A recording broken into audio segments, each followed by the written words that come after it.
আবেদনের শুনানি শেষ হয়েছে। আগামী 20শে নভেম্বর এই মামলার রায় প্রদান করবেন আমাদের মাননীয় আপিল বিভাগ। আমরা প্রত্যাশা করি যে 1984 সালে তত্ত্বাবধায়ক সরকারের কনসেপ্ট নিয়ে যে যাত্রা শুরু হয়েছিল, অনেক চড়াই উতরাই পেরিয়ে এখন আবার সকলের কাছে মনে হচ্ছে এই তত্ত্বাবধায়ক সরকার ব্যবস্থাই আমাদের গণতন্ত্রের জন্য সবচাইতে গ্রহণযোগ্য মাধ্যম। তো আমরা এক্সপেক্ট করব আমাদের আপিল বিভাগ সকলের কাছে গ্রহণযোগ্য এই মাধ্যমটিকে বিচার বিভাগীয় প্রনাউন্সমেন্টের মাধ্যমে বাংলাদেশের সংবিধানে অন্তর্ভুক্ত করবেন। আমরা এটাও এক্সপেক্ট করি বর্তমান যে সরকার কার্যকর আছেন আর তত্ত্বাবধায়ক সরকারের রায়ের ভিত্তিতে যা পুনরুজ্জীবিত হবে, এটি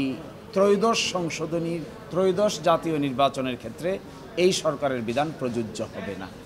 আমরা এক্সপেক্ট করব যে আগামীতে অর্থাৎ চতুর্দশ সংসদ নির্বাচন থেকে যেন তত্ত্বাবধায়ক সরকারের বিধান কার্যকর হয়। এবং আমরা এটাও মনে করি যে গণতন্ত্রকে যদি সঠিকভাবে এস্টাবলিশ করতে হয় তাহলে ফ্রি ফেয়ার ক্রেডিবল নির্বাচন ছাড়া গণতন্ত্র কোনো দিনই তার প্রাতিষ্ঠানিক রূপ পায় না। স্বাস্থ্যকর অল টাইম ফ্যামিলি কেক, সব সময় অল টাইম হেলদি লাইফ। এবং তত্ত্বাবধায়ক সরকার সকল দল কর্তৃক গৃহীত এরকমই একটা মেকানিজমের নাম। এই মেকানিজমটা সকল দল মত নির্বিশেষে সকলের কাছে অ্যাকসেপ্টেবিলিটি পেয়েছিল, কিন্তু যে প্রক্রিয়া এটিকে বাদ করা হয়েছে that was an unacceptable process.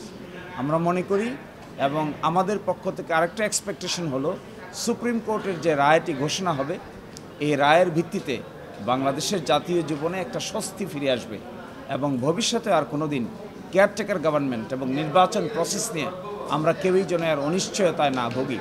এই জন্য এটি একটি পার্মানেন্ট মেকানিজমে পরিণত হোক। আমরা আরেকটা জিনিসও ক্লিয়ারলি মনে করি যে ডেমোক্রেসির সঙ্গে উদাহরণটা এরকম যে ডেমোক্রেসি আর ফ্রি ফেয়ার ইলেকশন দুটা হলো যমজ সন্তানের মতো। যদি ফ্রি ফেয়ার ইলেকশন না হয় তাহলে ডেমোক্রেসি শেষ পর্যন্ত জীবিত থাকতে পারে না। এটাই হয়েছে বিগত দিনগুলোতে। এই জন্য আমরা মনে করি এটাও যে তত্ত্বাবধায়ক সরকার সিস্টেম হলো এরকমই একটা ইনসেপারেবল টুইন বা যমজ শিশুর মতো। আমাদের উচ্চ আদালত এই ফাইন্ডিং দিবেন বলে আমরা প্রত্যাশা করি।